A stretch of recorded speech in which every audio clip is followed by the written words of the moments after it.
All right, so what we're going to have to do as we're doing math is we're going to look at the number of sig figs that we have in the data that we're putting together, and then we're going to have to round our answers to a particular number of sig figs or to a particular number of decimal places. And so we need to know the rules for rounding. The good news is everybody knows the rules for rounding already because you learned them in like 3rd grade, okay? It's the same rules. Anytime you're rounding, you look at the place you're going to round to, and if the number is 5 or higher, you round up. If the number is 4 or lower, you keep it the same. So let's just make sure we can do it. Can we round this number to 2 significant figures? Round this number to 2 sig figs for me.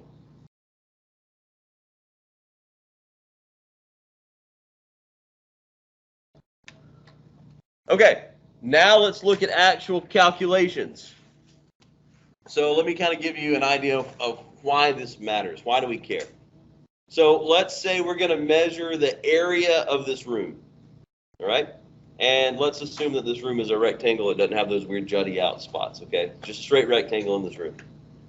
What are some methods that we could use to measure the area of this room?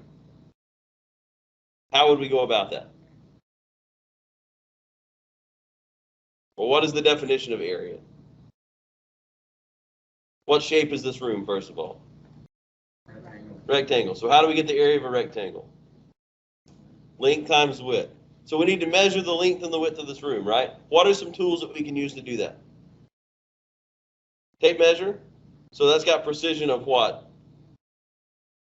32nd of an inch at best. Do you agree with that? What are some other methods we could use? So what if I just stepped it off, right? Could I just walk it off, step it off? How many feet? What if I use like a laser, right? Rangefinder. What's the precision on a rangefinder?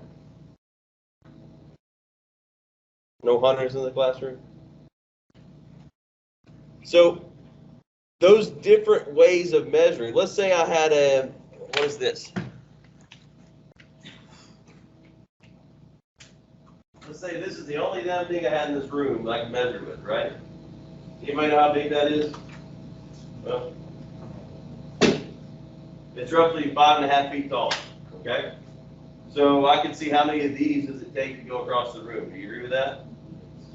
Let's say I use this and you use a tape measure. Who did the better job? Probably you, right? Because this sucks. Now, let's say we're going to calculate the area, right? We use your measurement for this, and we use my measurement for this. Our area in the room is only as good as that crappy measurement. Do you agree with that? That's why we care about significant figures, okay? Because when we're compiling data from multiple sources, we're only as good as the crappiest measurement we can make, okay? And so in this particular case, we would need to multiply the length and the width together. So what is the rule for that? We got different levels of significant figures because we got different precision in our measurements, okay? And the rule is when you multiply them together, you use the number of sig figs as your crappiest measurement, as the one with the fewest sig figs, okay? So if we have 2.5 times 3.14, put that in your calculator and tell me all the numbers that come out of your calculator. What you got?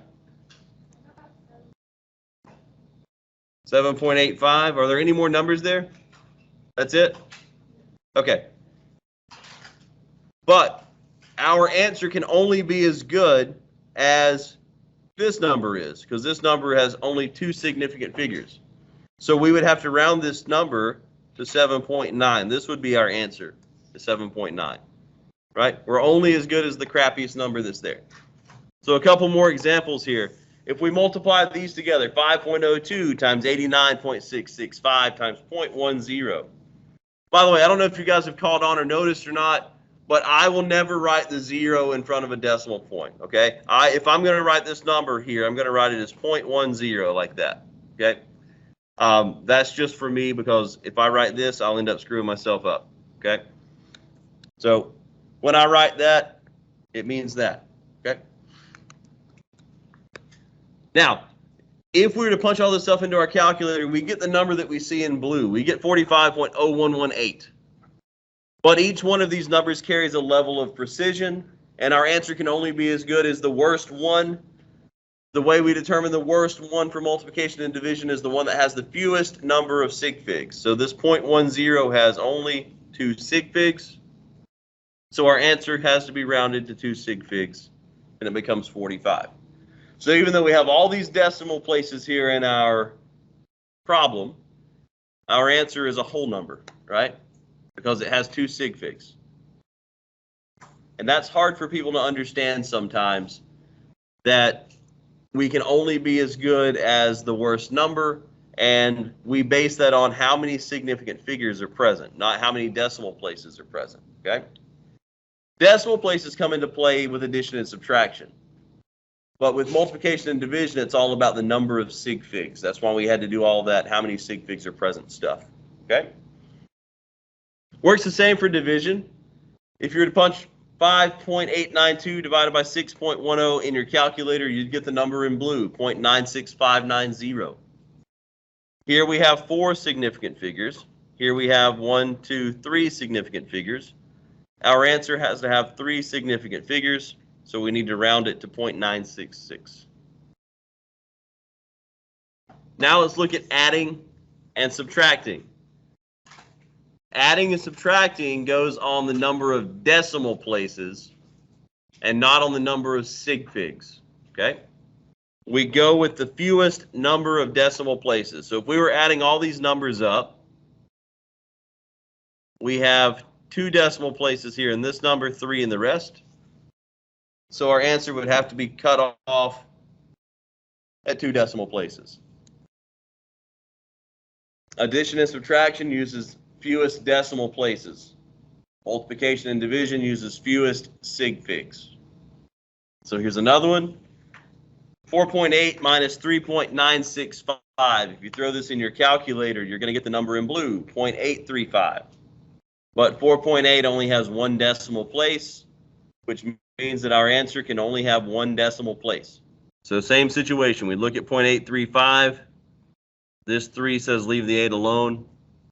We have 1 decimal place.